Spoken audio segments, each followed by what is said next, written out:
Hi guys. So today I'm going to talk about a heartbreaking event which occurred in my life on 3rd of February 2020. I know it's long, but I really require the time to heal and I feel this is the right time to talk about it. Now before I start, I just want to give a disclaimer. This is going to be a long video. So I have divided this video into different chapters and you can always come back to where you have left. So before we start, I just want to let you know that I'm at my park. I have undergone a laser surgery to my eyes and I'm on my post operative day. This is the 5th day. So I'll be focusing on different parts of the park um, and I'll be speaking about this topic whatever I have experienced. So I'll pause at some time and take you to different places of the park. This video is not just for mothers who have lost their child, but it is for all mothers and for everyone because I know some parts of it will definitely resonate with you. So I will start with my background. So I had my firstborn, Eshan, in 2018, and he was born via emergency cesarean at 32 weeks. There were a lot of factors which led to the preterm delivery. So I had significant vomiting throughout my pregnancy, needing IV fluids every week. I was not able to take iron and progesterone tablets. And when they tried giving IV, I had severe gastritis and had to be hospitalized. I had significant stress about which I am going to talk. And also, I was diagnosed with fibroids. So I just broke my water. And since Ishan was a breech footling, we had to get an emergency cesarean done. It was a hard time, definitely, but things went smoothly thereafter. I conceived for the second time within 1.5 years, so it was a natural conception. But during this pregnancy, I had multiple episodes of spotting, and I had to run to the doctor to get the scans done to look if I am in the process of miscarriage. And every time I went, the child's heart was beating and everything seemed fine. I was advised bed rest and progesterone injections. Once my triple tests were normal and the spotting stopped, I requested my doctor to stop the progesterone as I could not tolerate it. I had my 20-week scan done, which is an anomaly scan. Everything was fine, including the cervical length. But in a few days, I started having dreams of people having miscarriage. And in another few days, I started having profuse white discharge, and in no time, I leaked my water. We rushed to the hospital only to find out the Liker amount was zero, and the membranes and the fetus had already stripped off, and nothing could be done. This is a classic case of cervical incompetence, that is, painless loss of baby. It was 22 weeks. The pediatrician spoke to me. He told me that the skin and the brain wouldn't be developed. We can try our best, but the chance of survival are very little. Even if the child survives, it will have significant physical disability. The gynecologist advised me to undergo an induction, but somehow I was not ready for it. My sister in law is a OBGYN, and I hear about a lot of cases she sees on a daily basis. Even as a medical student and an intern, I have seen a lot of complicated cases. And as a doctor, I don't know whether it is a curse. We always remember the worst things and tend to worry a lot. So I was worried about my son. I feared that I would rupture my uterus if I would push harder, as I had a previous cesarean. I was scared of something called amniotic fluid embolism, wherein the water enters your blood tubes and it can lead to profuse bleeding and ultimately death. And more than anything else, I was not ready to push, knowing that I'm going to push away a child who would be dead soon or maybe dead in the process. The doctors were very sensitive about my situation and my decision. But the nurses around, they started passing scathing comments like, get the induction done. I would quote what they said in Konkani. Induction kar puska zaun yata, which literally means go for induction and it would slip away in a jiffy. I mean, this was very traumatic, or it hurt me a lot. I was a staff in the same hospital, and this is how they spoke to me. So I can just imagine what other people experience. I mean, being in the labor room all by yourself and no support. So I went for hysterotomy, which is a procedure in which a small incision is made on your uterus and the fetus and the membranes are removed. I got my fibroids removed as well. As I was under spinal anesthesia, so I was conscious, so I could hear the faint cry of my child. And I didn't see his face because he had to be rushed to neonatal ICU. More than anything else, I didn't have the courage to see him. But somehow I stumbled upon a video which my brother had shot of my baby, and my baby boy was wrapped in a plastic, and he had extreme labor of breathing. I mean, it caused intense agony in me, and in about 16 hours, he passed away. Following the event, my husband flew down from Australia and we went to my OBGYN to have a discussion. The main question, was it preventable? By this time, I had got all my tests done, including SLE workup and especially the APLA test. APLA is antiphospholipid antibody test done, and they were all negative. The only thing which we had missed was getting a swab test done. I guess that was an important step which was totally missed. In panic, probably. There's a condition called GBS, which can also lead to early delivery. And a standard protocol is followed in Australia when a swab is done at 36 weeks. The doctor was optimistic about a good future outcome. She said I could try for a pregnancy in another 2.5 to 3 years, and in the meantime, work on core strengthening. And at 16 weeks of pregnancy, sorry guys, this cat pushed me from behind. At 16 weeks of pregnancy, she would get a cervical stitch done. That is something like you tie the neck of a sack to prevent the loss of pregnancy. She also explained that I would require complete bed rest with foot elevation, heparin injections, aspirin, progesterone. The journey seemed to be very tough, but I just wanted another child.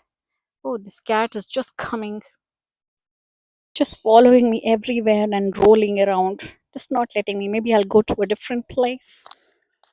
So I started re experiencing my pregnancy symptoms, including fetal movements, the sensation of losing water, the faint cry of my child, the information of the deteriorating vitals. I just wanted another child. I had become numb and unable to feel any emotions, especially towards Asham, even though he would come to me. I mean, initially I could not because I was in my post surgery phase and I couldn't lift him. But I could sense the emotion and the disconnect I felt, and that was extremely painful. So we sought a second opinion from a senior obstetrician. This cat is following me everywhere. Maybe my mother in law sent her. The obstetrician was a senior obstetrician, and he was of the opinion that it was not cervical incompetence and infection. Now, that's something which cannot be proven because the swab was completely missed out. He said that I could try for another pregnancy in 3 months because once you have a pregnancy, the uterus accepts another pregnancy very easily. And that's what I wanted to hear. Fortunately or unfortunately, it was COVID time and my husband was stuck here. And I thought, very well, I'll try for another pregnancy. And every time I got my periods, it was a reminder of child loss. I started hating it. My periods tend to be very heavy, and I had to take medications to decrease the amount of the flow. I consulted my OBGYN again, and she got a thorough checkup done, and everything seemed fine. But she also reiterated the advice to at least give a gap of 2 years. So I decided I will not wallow in self pity and take control of myself. I started mindfulness meditation. It was hard. So I started with just 2 minutes. So I would just put up the timer and I would just focus on my breath.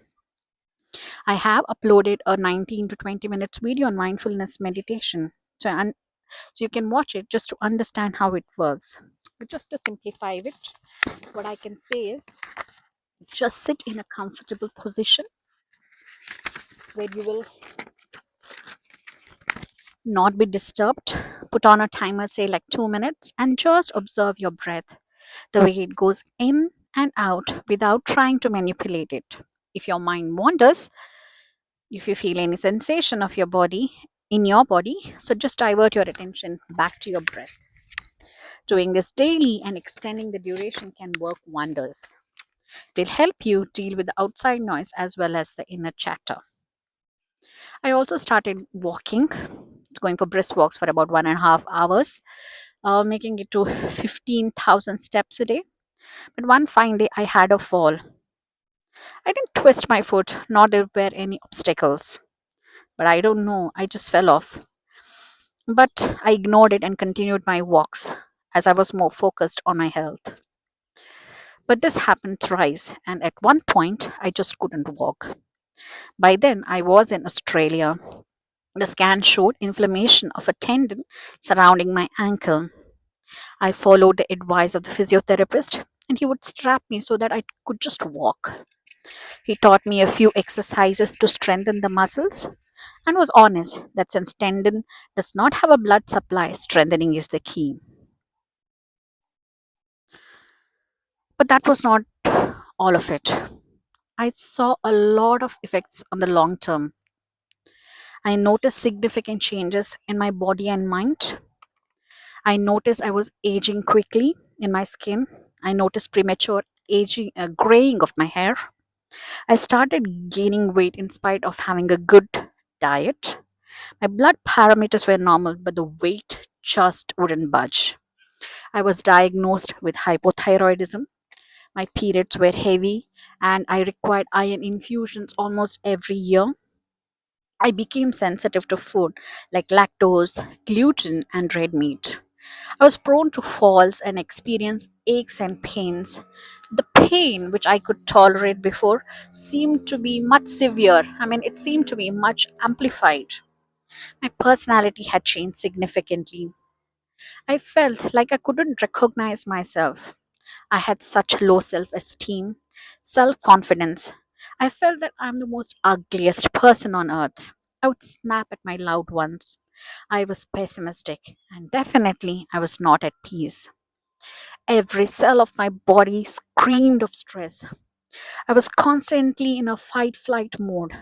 I became overprotective of Ashan. You may say, why did the effects prolong? You should have recovered by then. But honestly speaking, there is no fixed timeline to recover. Unless you heal yourself completely, the body will show you signs that it needs help. As I dive deep down into this, I could understand that that could be explained by the concept of psychoneuroimmunology and psychoneuroendocrinology.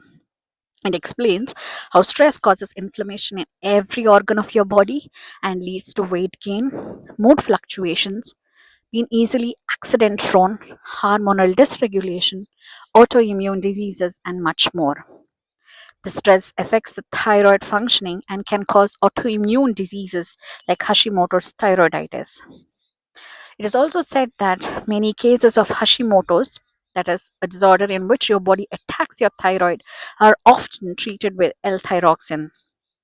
So always ask your doctor to get an anti-TPO done. I did it. There was a mild elevation, but not the mark of Hashimoto's. I also saw that some research have shown the association of hypothyroidism with type D personality, similar to what my personality was changing into. If I extend it to energy medicine and others, thyroid issues, they say, occur because your throat chakra is blocked, your inability to vocalize, and the stubborn weight is considered as a barrier to protect your energy. Now, what were the perpetuating factors? Why was it prolonged and how I tackled it? So, the first one I would say is dismissive comments. You're over dramatizing. So many people experience miscarriages. You're not different. It's part and parcel of life. My grandmother or mother had 9 miscarriages and they didn't care and tried for another. She resumed all her work in 2 weeks. Come on, it's time you buck up. If you had worked, maybe your mind would have been occupied. It's too long and you're not getting back to normal. You're doing it all wrong. The event was a year back. Just buck up, stop. Excuses, stop being lazy. Was like, wow, just stop it. You know, your grandmother had so many miscarriages. Have you ever thought the reason behind it? How she dealt with it? Did it make her anxious when she conceived next? Or did she repress everything? Do you think the only purpose in her life was to procreate? I know of women who experience miscarriages, ending super anxious. They're so scared even to reveal to anyone when they find that they are pregnant again. Some of them get Doppler to check the baby's heart repeatedly or rush to the sonologist if they feel that they are not able to sense the fetal movements. From time immemorial, new mothers feel lonely. Once a child is born, everyone only talks about the baby. Nobody pays attention to the new mother who is adapting to the new routine and responsibilities. The sleep disturbances and the hormonal upheaval have additional effects on that, or the additive effects. If by any chance the new mom dozes off in fatigue or accidentally makes an error in her judgment, the repercussions of that are intense and dramatic. This is the same to a woman who has lost her child as well. She experiences the same hormonal changes, and her emotions are as raw as it gets. The longer the baby has stayed and she has experienced the baby inside her, the attachment builds. But at any point in time, the loss has happened in a pregnancy. It is a painful experience, and this needs to be acknowledged. The narrative has to change, and it's high time we as a society look after new mothers and ask her if she is okay. Does she need any help? If men comment, I just remember the dialogue from Friends when Rachel says, "No uterus, no opinion." Another thing which I found particularly itchy is when you want to be a part of celebrations of your loved ones. You're happy and you want to be a part of their happy moments. You may not want to visit your family functions. And then the comment is, you're attending your friend's function and look like you had a good time. But when it's a family function, you are never ready. Stop this hypocrisy. Now, grief does not mean you have to feel sad all the time. It's normal to have other emotions as well, such as happiness. If you're not comfortable going to any event, it's okay. But if you want to be a part of your friend's happiness when she buys a new house, be it. There's nothing wrong in it. And definitely, there shouldn't be any guilt for feeling happy. The second perpetuating factor was strain in relationships. Now, humans have a tendency to be dependent on their loved ones emotionally. And remember, nobody can take that burden for a long time. And someday they are going to let you down. And then the problems seep in. You're not making me happy. You're not doing this. You're not doing that. And the problems continue. You tend to snap on your loved ones when they do everything in their capacity. So it is very important to realize nobody is responsible for your happiness. You are the one who should be. The third thing which perpetuated my grief was the diagnosis of cervical incompetence. The terminology in itself makes you question. yourself. For a long time, I felt it was my incompetency. I was responsible for losing my son.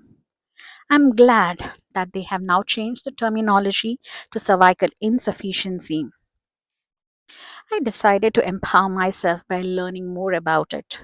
Cervical insufficiency can be congenital when there are issues in your connective tissue framework, and it can be acquired when you had any trauma or injury to your cervix, maybe during childbirth, or have undergone biopsy or any procedure. So, definitely, it's not your fault. The cervical insufficiency is something which cannot be diagnosed prior to pregnancy. The only one thing I did start was to start collagen supplements along with vitamin C. I do not know if this is an effective strategy or there are any anecdotal reports, but I thought very well improve my connective tissue. But I know that it may not improve the cervical collagen. But then when I got my skin checked at an esthetician in Soul Blush in Mangalore, she was very happy with the collagen amount in my skin. So something good. The fourth point was transvaginal ultrasound should have been done. Now, in India, most of the people undergo transabdominal ultrasound, whereas here in Australia, it's mostly transvaginal. Transvaginal ultrasound is one in which a probe is introduced through your private parts to visualize a fetus. It gives an accurate measurement of the cervical length. My colleague, she was very comfortable with her relative who was a sonologist and found that her cervical length was short incidentally, and then she got the cervical stitch done. So I thought maybe if I had gotten it done, or if I had continued my progesterone, maybe I could have saved my son, because progesterone is prescribed and is one of the treatment that is continued um, in patients who have cervical insufficiency. But it's important to understand these thoughts are normal part of grief and show yourself some compassion. Tell yourself that you did the best you could, you did the best you knew. Another important factor was narcissistic abuse. I can go on and on and on about this. And this was something which was perpetuating every single thing in my life, not just my grief, every part of my life. Many people do not know about narcissistic abuse. They experience it, but they don't know that such a term exists. So I'll speak more about it. This was something ongoing and still is the hardest battle to deal with. The narcissists don't spare you even during these painful moments. Everything is about them and their control. The relatives of narcissists rally around and villainize you without even listening to your point of view. They just cut you off even before you even try to articulate. These people have already made their decisions and are acting upon it without considering that there could be another side of the story. They're already prejudiced and biased. I've heard stuff like you're using them as your punching bag because you cannot deal with yourself. You need psychiatric treatment. My sibling wants to have a feast for you, but you're not obliging. I mean, that was a time when I was just not able to read anything. I was vomiting and threatening that I could do anything because anything to you because you're hurting my sibling. I mean, listen to me, lady. No, they don't. Unfortunately, what we see in therapy is the people who are the victims of narcissistic abuse are in therapy and not the real perpetrators. The way narcissists work is so deep down and their circle is impermeable. These narcissists, in between abusive phases, tend to show some fake apologies, show concern, act as if they are their savior, they are your savior, just leaving you so confused. Narcissistic abuse is so subtle and they are master manipulators. The central player of this game is the one who is the nicest to you, and they plan their next move to control you way ahead you could even imagine. Not responding to them or seeming distracted when they do irks them the most because all they want is drama and win the battle, and you're the villain again. Gaslighting and guilt tripping are their most favorite games to play. The effects of the abuse are long lasting emotional scars. My personality is such that I like to give everyone the benefit of doubt. Maybe I was biased, maybe I was prejudiced, but I should give them the benefit of doubt. So I kept on giving chances and chances because I always live with the policy that I do not want to have any regrets on my deathbed. Some people ask me, how did you not recognize this being a psychiatrist? Now, it's very difficult to understand when they operate remotely, but when I stayed with them for a certain period of time, their modus operandi was very evident. When you set boundaries, they try the divide and rule method. They never give up. The way they siphon your energy is unfathomable. An expert in narcissistic relationship, Dr. Ramani says, hoping that the narcissist will change and that they will understand you is like going to an empty well wishing you could fetch some water. And this narcissist, as they get older, they become worse and worse as they tend to lose their sense of control over others.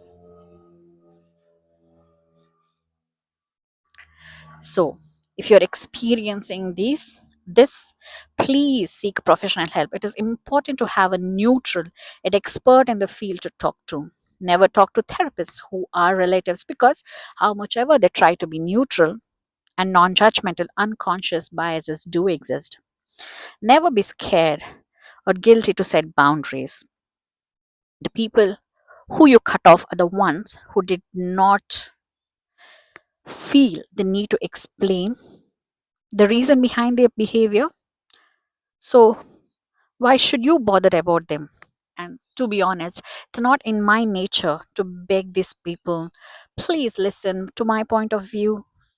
I mean, I need to respect my dignity and maintain my grace. So, it's very important to stop engaging with them because even if you try, they are never listening to you. Moreover, I don't want to be the nice girl. Nice girls always end up having autoimmune diseases, and this is a well known fact. Another important point I experienced, which was perpetuating, was spiritual abuse, using their unfulfilled motives or outdated beliefs to guilt trip you. In my case, it was just an extension of the narcissistic abuse.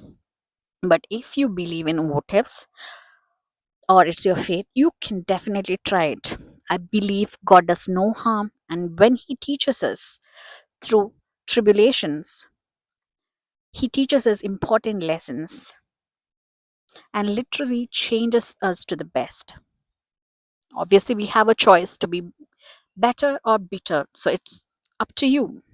But I would choose to be better. It's important to persevere in your faith because faith can move mountains.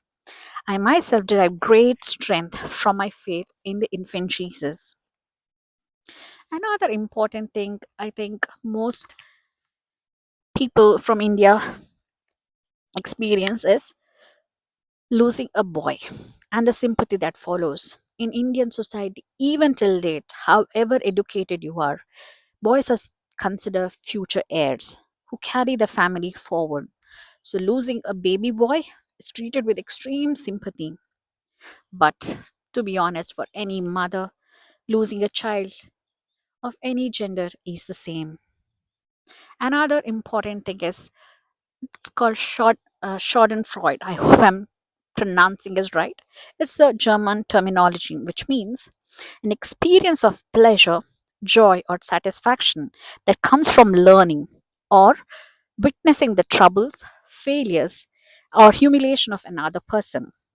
This complex emotion is primarily seen in three contexts: justice, rivalry, and aggression. So people say that don't talk about your loss. People in the family feel happy about it because they do not have grandchildren. They don't have children themselves, etc., etc., etc. This kind of behavior, in which people derive pleasure from gossiping from others' downfall, is common in people with low self esteem because they see more successful people as a threat to their sense of self. So, seeing a person fall can be a source of comfort because they perceive a relative improvement in their internal or in group standing. Just because people think or behave in a certain way, you do not need to change anything. Continue to be yourself. Be kind and compassionate to yourself. I am defined by what I think about myself and definitely not by the other. Now, here are a few quick tips and advice I would like to give. Let yourself feel whatever you feel. It's okay to cry, and it is okay to feel mixed and changing emotion, including happiness at times. You are going to have grief bursts out of the blue, and similarly, love bursts. Both of this are normal. So, grief bursts are you're doing something, you're busy with your work, and suddenly the you have an outburst.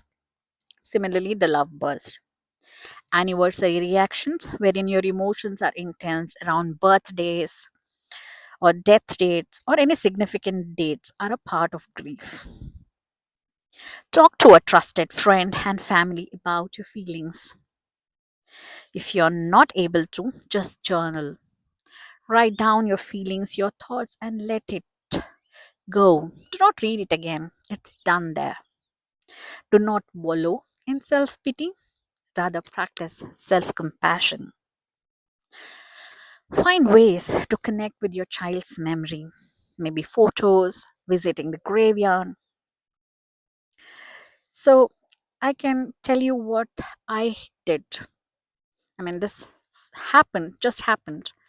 My younger brother had a son, and when he showed me his son, the first word came in my mind was Zain. Now, I had named my son Zain, but I didn't speak about it.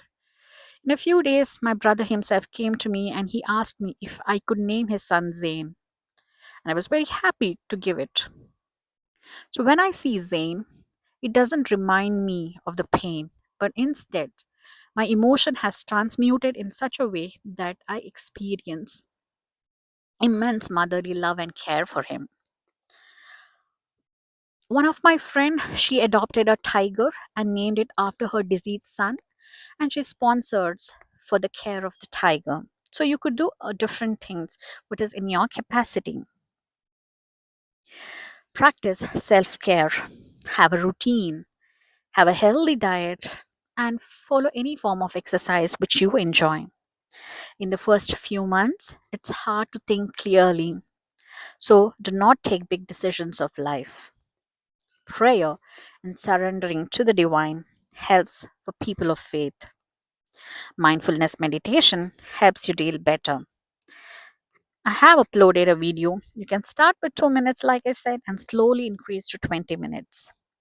If you are experiencing narcissistic abuse, please seek professional help.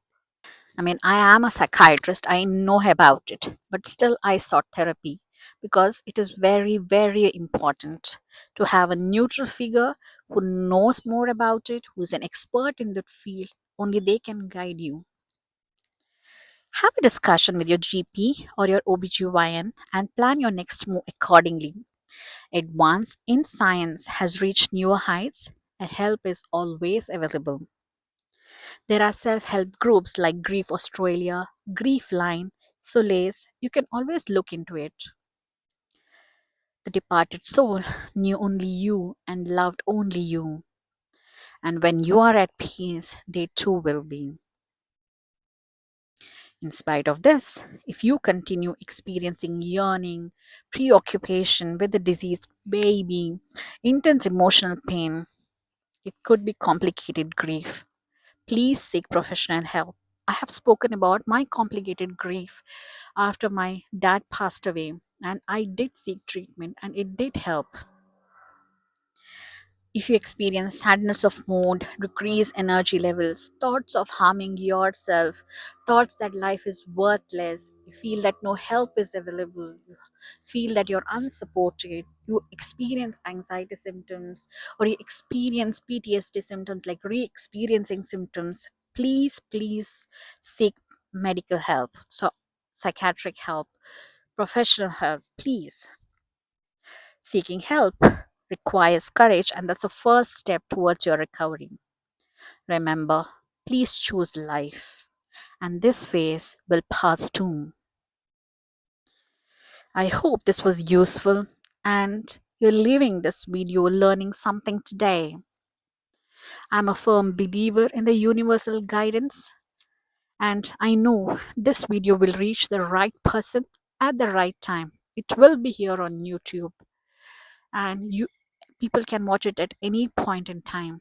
But if it helps even a single person, the whole purpose of making this video is served. Thank you for supporting me. If you like this video, please like the video, share and subscribe to the channel.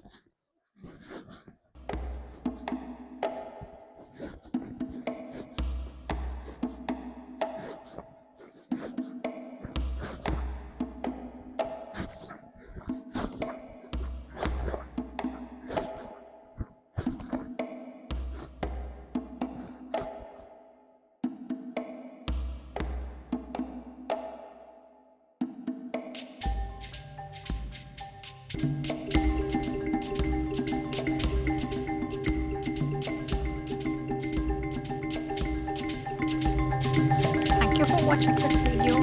See you on the next video with a new topic. Bye.